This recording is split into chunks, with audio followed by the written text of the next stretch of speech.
The Regional Security Council, RECSEC, has proposed a 4 p.m. to 6 a.m. curfew in the Bimbilla township as the death toll in Thursday's shooting incident rise to 8. The police have arrested 8 suspects in connection with gunshots in the area. The incident has so far left 9 others injured, some of whom have been transferred to the Tamale Teaching Hospital.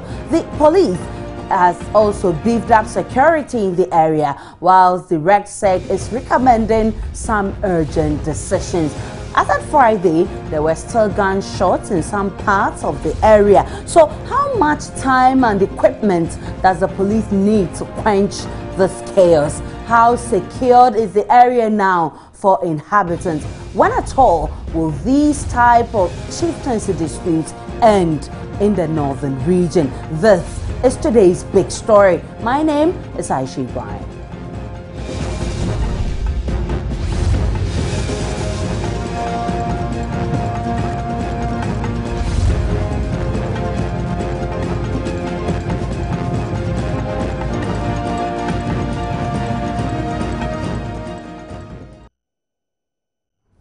One of the groups that disputes the legitimacy of the current regent refused to honor the tradition of presenting part of their slaughter to the regent that sparked the gunshots in Bimbilla. The Bimbilla township has been under a 9 p.m. to 5 a.m. curfew since last year over chieftaincy disagreements. Schools have now been closed in the Bimbilla town, which has virtually become a ghost town. Let's now get onto the phone lines because our correspondent Hashmim Mohammed will give us some updates. Hello, Hashmim. Good evening.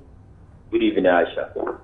Now, Hashmim, we know that 8 people have died, and we also know that 11 people are injured and are in the hospital. What more can you tell us?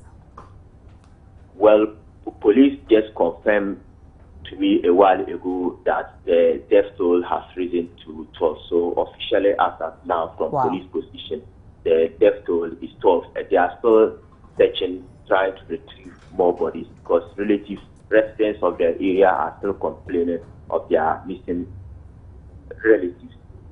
Now, these people, my understanding is that they were ambushed on their way from their farm as at yesterday. And then because the residents were told to go indoors after that violence erupted at the abattoir, they could not go to the bush to search for his dead bodies. Wow. We know that, as at afternoon, we're told there were some gunshots. Can you confirm that? Well, this morning, as at 7 a.m., when the residents wake up with the news that some people were ambushed on their way from farm, it angered others, and then they took up arms and they started firing. They were preparing to go into another battle, but the timely intervention of the police and then the military who have been deployed there, they were able to contain the situation, and that did not escalate. Now, RECSEC was supposed to meet over the matter. What did you gather from that meeting? The Regional Security Council, yes, indeed, they met, and then they are proposing a 4 p.m. to 6 a.m. curfew in the Bimbilla town. This is one of the immediate measures they are trying to put in place to contain the situation. Because even though there has been disturbances in Bimbilla, but this is the first time the residents we are witnessing there's such huge numbers. So the case was quite apart from that. They have been searching houses, trying to retrieve weapons that the residents have been using to go after or to chase after each other. Were there other recommendations this RECSEC meeting brought? They have proposed a lot of recommendations, but these are the 2 key recommendations they have made public. Others, because of security reasons, they could not make that public. So those are the recommendations at the moment. And then as of yesterday, 11 people were injured as of yesterday. And then these 11 people, some were transferred to the Tamale Teaching Hospital for further medical attention because their situation were in a very critical condition. And these people, I visited them a while ago at the trauma unit of the Tamale Teaching Hospital, and I can report that they are responding to treatment. So let's gauge the mood of the town. I know it's that of fear and panic, but are people still running out of the town? Well, because of the numbers, the death toll, there are still fears among the residents. Even this morning, when teachers went to school, the people did not attend, our students did not attend up for school this morning. Likewise, traders and then other government workers. So the place looked very, very quiet and then like it goes down for now. Wow. Have you been able to also speak with families of the dead? I have not been able to do that because for now, because of the fear, if you try visiting in a family, the residents mistakenly take you to be a member of the security because for now, the security are looking out for the perpetrators. Many thanks to you, Hashmi Mohammed from the Northern Region. We'll be coming back to you in our subsequent bulletins for updates on this issue. We are told the death toll has now risen to 12. Interesting. We have on the other phone line Sheikh Arimayao Anas. He's from the National Peace Council. Sheikh, salamu alaikum. Hello, Sheikh. Hello. This is not the first time we are seeing things of this nature in the north. And most often, the reason has been that of chieftaincy. Can this mar the peace of the country currently? Well, definitely, every part of the country is important, and whatever upheaval takes place there has implications for the rest of the country, and particularly in an area which is one of the very large regions of our country. So any kind of unrest that happens there, it can really send its ripples in other part of the country, because we have quite a good spread of the people of the northern extraction in many parts of the country. So whilst the sentiments begin to show up, it can result in some kind of tension in other part of the country. So really, and Ghana has been known and has been characterized by peace in a region that is so tumultuous. So it must give us worry, actually. Both the government and Muslims and the people of northern extraction, and even non-Northerners are all worried that these things are happening. And we hope that the elders of the community can sit down, use their cool heads, and show leadership so that some of these things do not occur again. This new incident, Sheikh, is coming from an unresolved chieftaincy matter. How can we resolve issues of this nature and bring lasting peace to the northern region? Yeah, these issues are rooted very deep in tradition. And once the tradition in one way or the other probably have been violated, or there's kind of misunderstanding of the whole show, I think that rather than taking to arms and causing violence, elders there can resort to the judicial approach where the courts are there. A good example is in the central region, where the central region chief is going through some legal thing. We don't know how it ends. But the fact is that they have taken it through the court, and the court is making a ruling on it. And I think the northern region is not an exception, and such approach can also be adopted. That will help us.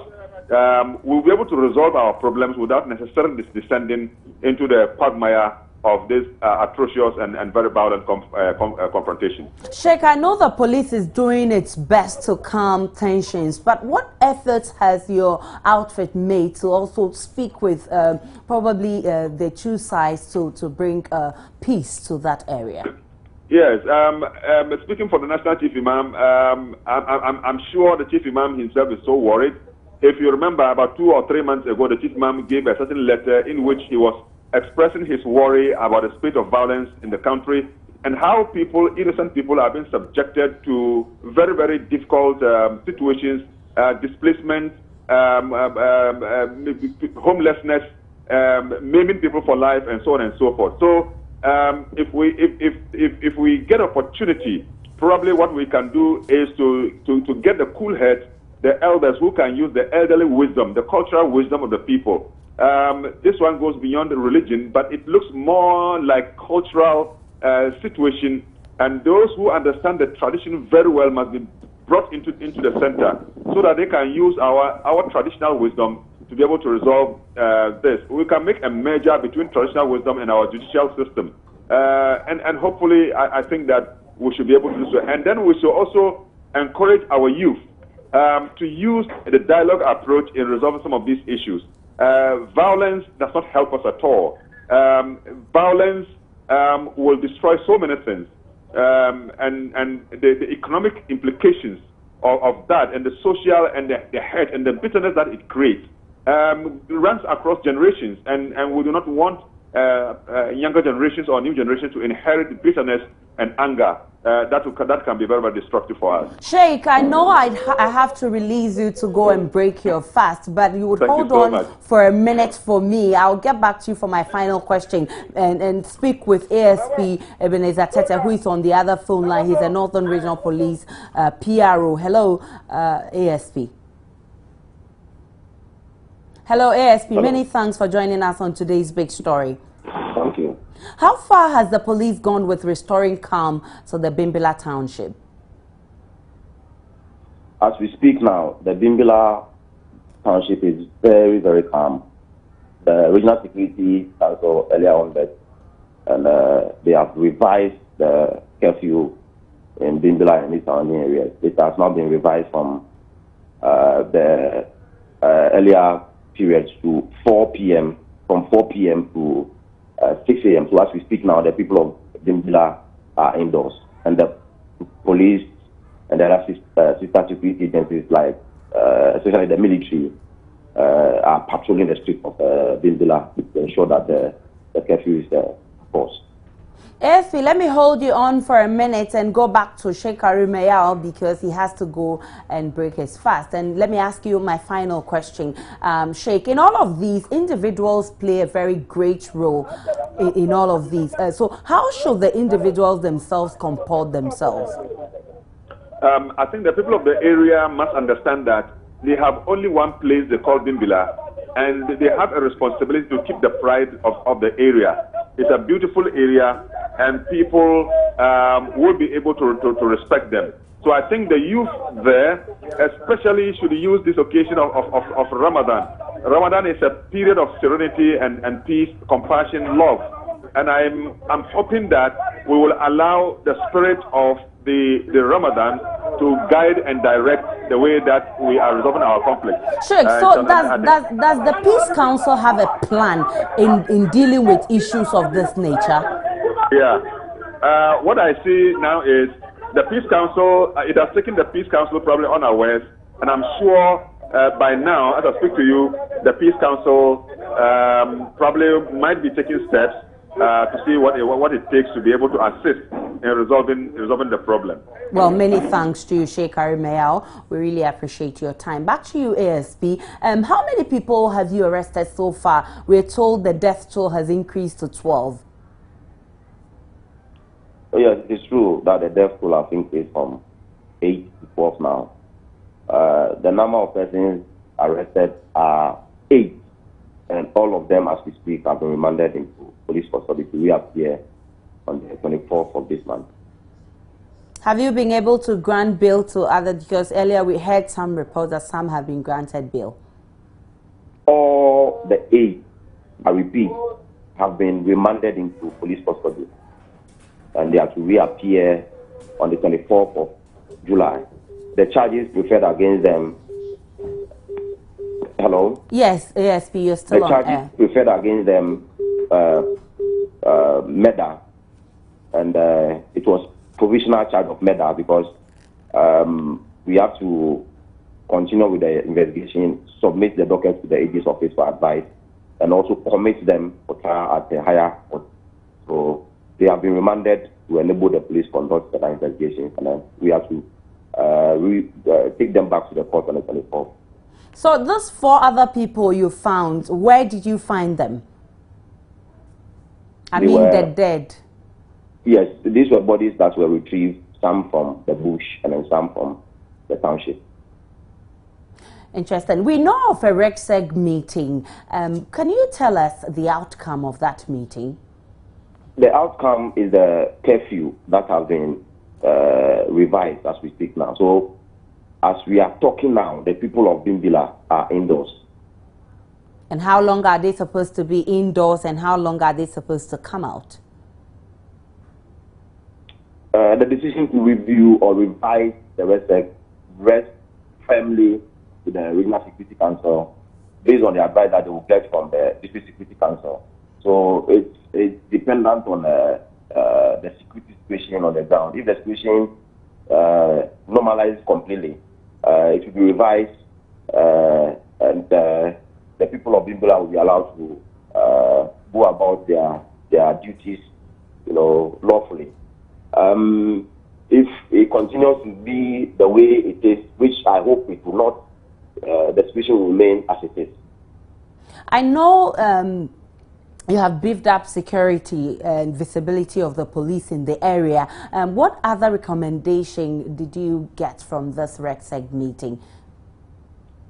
Unfortunately, apart from the imposition of the curfew, the other recommendations that were arrived at the Regional Security Council, I'm not privy to as we speak now. I am aware that the Regional Security Council is firmly behind the strategy that the police have put in place, the police and the military have put in place now, and whatever actions they are taking is being supported firmly by the Regional Security Council that I'm aware of. That is why they have directed the security to ensure that they cover every inch of grass in the Bimbilla Township to ensure that people will not sneak out during the curfew hours to go and commit any trouble.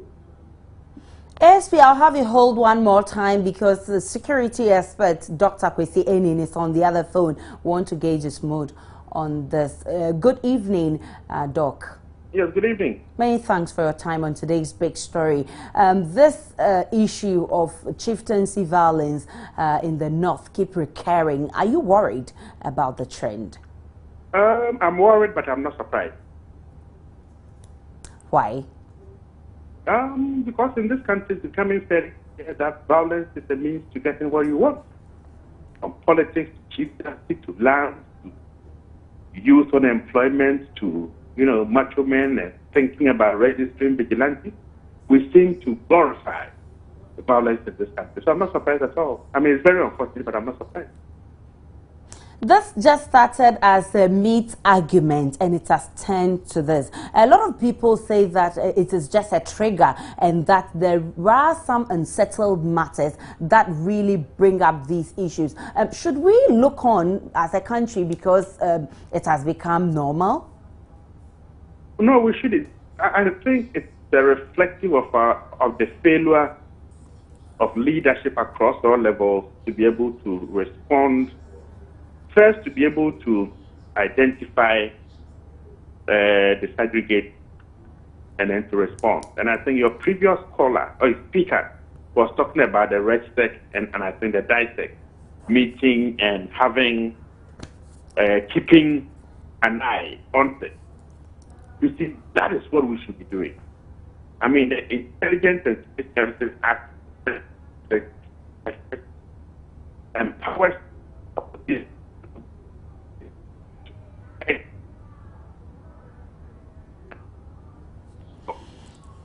Hello, Doctor. If you can reposition yourself, yes, I think now we can hear you. Now it's better. A while ago, it was dropping. I think we're losing Dr. Kwesi Enin. Would have to drop the call and call him back. But back to ASP. We know this as an abattoir issue where one faction decide not to follow tradition. But on top of that, we also know there is a chieftaincy issue that has been unresolved. And so, in your investigations, what have you found out as being the root cause of this gunshot? Hello, ASP. Our preliminary investigations point to the disagreement over the sending of meat to Regent Palace. But as you are saying, yes, in every conflict situation, we have the immediate and the remote forces. The remote forces can be traced to the chieftaincy problem there. You are right. And when are you looking forward to finishing investigation in this matter so that you can come out with concrete measures to deal with this once and for all? Aisha, investigations is not an event. It's a process, and it takes time. That is why I told you that we have these people remanded in our custody so that we can do a painstaking investigation and be able to arrive at a favorable conclusion to be able to present a watertight case in court for prosecution. So I will not be able to tell you whether I will finish the investigations today or tomorrow. It will take some time because we have to think a lot of variables together to arrive at a certain conclusion that we are poised to do. Yes, we were also told that town is virtually a ghost town now, especially schools are closed. How do you intend to bring activities of the town to normalcy? Bimbilla is not a ghost town. There are people in Bimbilla. There are people who are in Bimbilla going about their lawful duties. Yes, it's possible some people out of here will decide to move to other adjoining villages or towns, and that I will not be surprised. But to describe Bimbilla as a ghost town would be to overstretch the matter and jump into a conclusion which is not the reality on the ground. Well, it looks like the incidents itself of this nature too keep recurring from the area, probably because of unhealed wounds, like I said earlier, that maybe there are some unresolved issues. But as the police in that township, knowing that the little thing can trigger such chaos, what long-term measures are you putting in place to avoid a recurrence of this, especially chieftaincy disputes? I think I heard Sheikh Karim Royal alluding to the fact that people should learn to resort to non-violent means of resolving their problems. And that is one of the ways we can resolve problems without necessarily picking up adults' arms and other things, attacking each other. And if we learn to resort to those non-violent means, I think some of these things that we're talking about will be re-occurring. Because, yes, there are other problems, chieftaincy problems in other places. Let's ask ourselves, why are such people not, always in the news with some of these problems that we are talking about? Rather, they are resorting to other non-violent means to resolve their problems. So I think that is the way to go. Learning to resort to non-violent means to resolve our problems will inure more to our benefit than some of these things that will keep reoccurring here and there. And when this non-violence means get out of hand, they will always run to the police. And so what long-term measures have you put in place in case it gets out of hand so that these things will not repeat themselves? The non-violent means, I think when a matter is sent to court or a matter is sent to an institution that is charged with the responsibility of seeing to it that the matter is resolved.